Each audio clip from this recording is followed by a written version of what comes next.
All right, so today we're really diving into the deep end with this one, with Karl Marx's Capital, Volume 1. Oh, yeah. You've sent in excerpts mostly from the early parts of the book, and I have to say it's not exactly a light read. No, it's true. Marx can be a bit much, sometimes dense. Yeah. But that's why we're here, right? To kind of unpack it, break it down, and see if this critique of capitalism written, like over 150 years ago now still holds up today. Exactly. So instead of giving like a dry biography of Marx, let's just jump right into the heart of it. Yeah. What was he trying to expose about the economic realities of his time?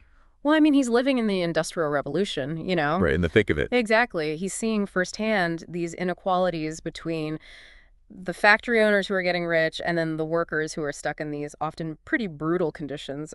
And he wasn't convinced by this idea that had become very popular at the time, this like free market benefits everyone narrative. Right. Like he felt like it ignored something really fundamental, which was the exploitation that was happening. Okay, so he's calling out a system that he's seeing as rigged to benefit one group over another? Totally. But how? We've all heard that phrase, like, it's just business, Right, right. And that's where his concept of surplus value comes in. Okay. Now, it's a bit of economic jargon, I'll admit. Yeah. But the idea is basically this. Workers create more value through their labor than they're actually paid for. Okay. And that extra value right there, that's the surplus, and that going right into the pockets of the capitalists as profit.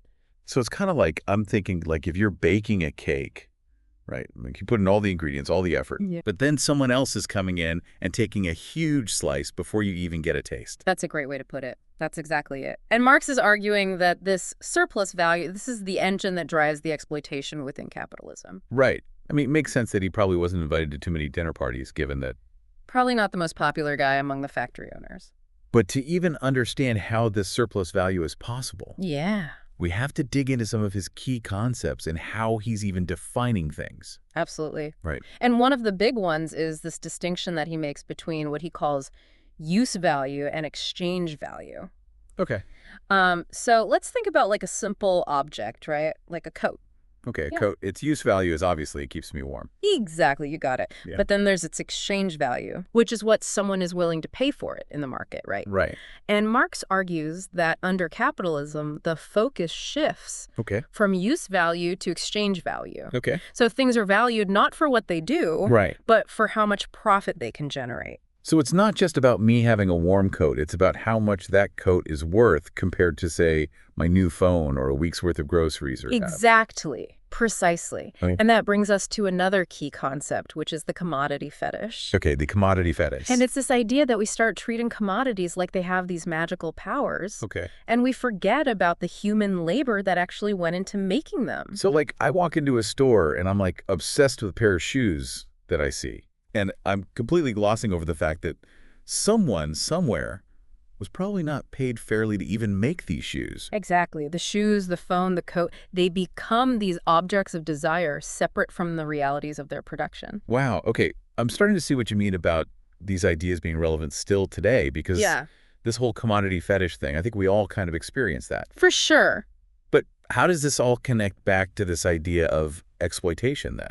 Well, it's all interconnected because when we fetishize commodities, we become disconnected from the labor that went into making them. Right.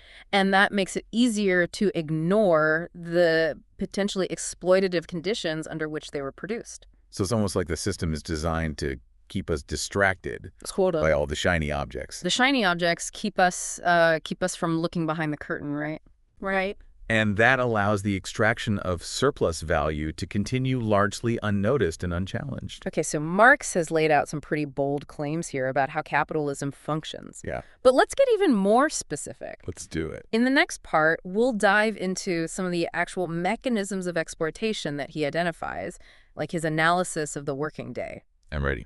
So we're back, and we're really starting to uncover like how this whole system of exploitation that Marx is talking about, how it actually plays out. Yeah, getting into the nitty-gritty. So before the break, we were talking about how capitalism can lead to this, like, commodity fetish. Right. Where we get fixated on, like, the products themselves, and we kind of forget about the human cost behind them. Totally. We detach, we disconnect. So let's talk about some of those human costs. Like, how did Marx believe that workers were being exploited beyond just, like, not receiving the full value of their labor? Well, one of the key areas that he really digs into is this concept of the working day. Right. Um, and, you have to remember, back during his time, there were no minimum wage laws, no OSHA regulations, no weekends off. Right. The length of the working day was like a constant point of struggle between workers and capitalists. That tug of war over your time, Oh, yeah. I think a lot of people can probably relate to that even today. Absolutely. And Marx argues that for the capitalists, the goal is always to extend that working day as much as possible to squeeze out every last drop of what he called surplus labor. So the longer you work, the more of that surplus value they get to just pocket. It's almost like time itself becomes this tool for exploitation. Precisely. And he doesn't just talk about this in the abstract either. Yeah. Goes into like really specific historical examples to try to illustrate this point. Yeah, you had mentioned like the conditions of 19th century bakers and potters earlier. Yes. Can you elaborate on that a little bit? Absolutely. So Marx writes about these bakers working sometimes 16, even 18 hours a day. Oh my gosh. 6 days a week in these cramped, hot, often really dangerous conditions. Yeah. And the same goes for potters and, countless other laborers in the factories and workshops of the Industrial Revolution. It's easy to kind of romanticize the past, Right. but those working conditions sound absolutely brutal. Brutal. I can't imagine like trying to maintain any semblance of a life outside of work with those kinds of hours. Mm-hmm. That's exactly right. And that's exactly what Marx is trying to highlight here. Okay. This way that capitalism, left unchecked, could just completely consume people's entire lives and leave them with very little time or energy for anything else. And, when you put it like that, it's easy to see how some of these ideas might still resonate today. Oh, absolutely. I mean, we've obviously come a long way in terms of labor laws and worker protections. Yeah. But, I mean, there's still plenty of people, I think, that are trapped in really exploitative working conditions. For sure. And I think, in our next segment, it'll be really interesting to explore how some of Marx's ideas written in this very specific context, right, of 19th century industrial capitalism. Yeah. How might they actually apply to things that we're dealing with today, like the gig economy or globalization? Right, because that's a whole other can of worms. Yeah, exactly. So stay tuned as we make those connections and see how Marxist capital might help us understand some of the complexities of our own modern economic world.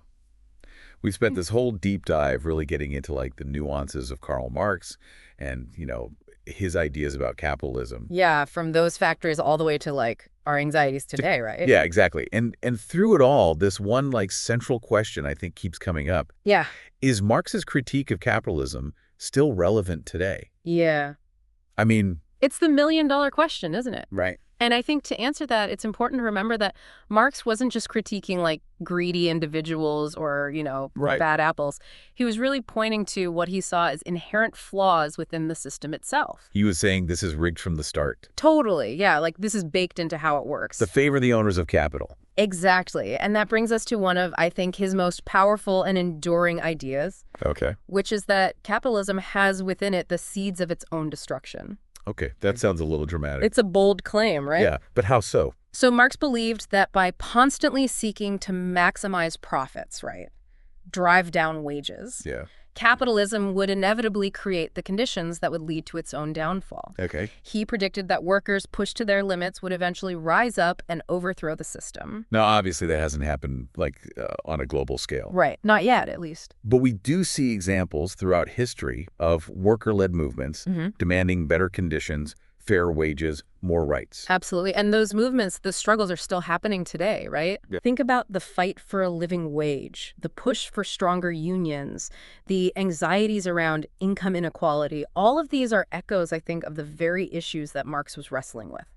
So even if his predictions about like a full-blown revolution haven't exactly come to pass, Yeah. his analysis of just like the inherent tensions within capitalism Yeah. still feels incredibly relevant. Absolutely. And I think especially when we start to look at things like globalization and the rise of the gig economy, Right. it's hard not to see the continued relevance of some of these ideas. Yeah, you mentioned the gig economy before, and it does seem like kind of a perfect example of how technology, instead of like liberating workers, can actually sometimes be used to like further entrench existing power structures. It's like the ultimate irony, right? Like here we are in the digital age with all of this like technological advancement. And yet so many workers find themselves in these like precarious, unstable jobs, lacking a lot of the benefits and protections that previous generations fought so hard for. So if Marx were alive today, He might see the gig economy as just kind of like a new form of the same old problem. Totally. He might even look at the algorithms that like control so much of our work lives these days Yeah. and say like, those are the new factory bosses. Wow. They're dictating our schedules, our pay, even our bathroom breaks in some cases. It's kind of mind-blowing when you think about it that way. It is kind of trippy. But it also feels very overwhelming. Yeah. Because if the system is like inherently flawed, which is what Marx is arguing, Yeah. what can we even do about it? That's the question he leaves us with, right?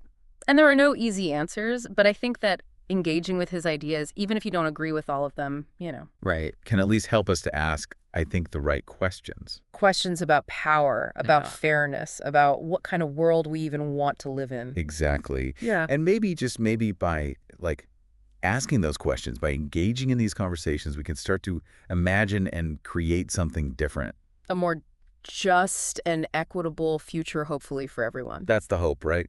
Yeah. But this has been an incredible conversation. I Yeah, think. it's been a good one. Unpack some seriously complex ideas. Dense. But hopefully it's giving you, our listener, a lot to think about as well. Oh. So the next time you pick up your phone, you open your laptop, you buy that like really tempting new gadget, take a moment to consider the often hidden human labor behind it. Behind the screen. Yeah, and maybe, just maybe, that reflection can be the start of something truly revolutionary. Thanks for joining us on this deep dive. This podcast was generated by NotebookLM. If you enjoyed it, please like and subscribe for more content. It is the only way the YouTube algorithm will notice me.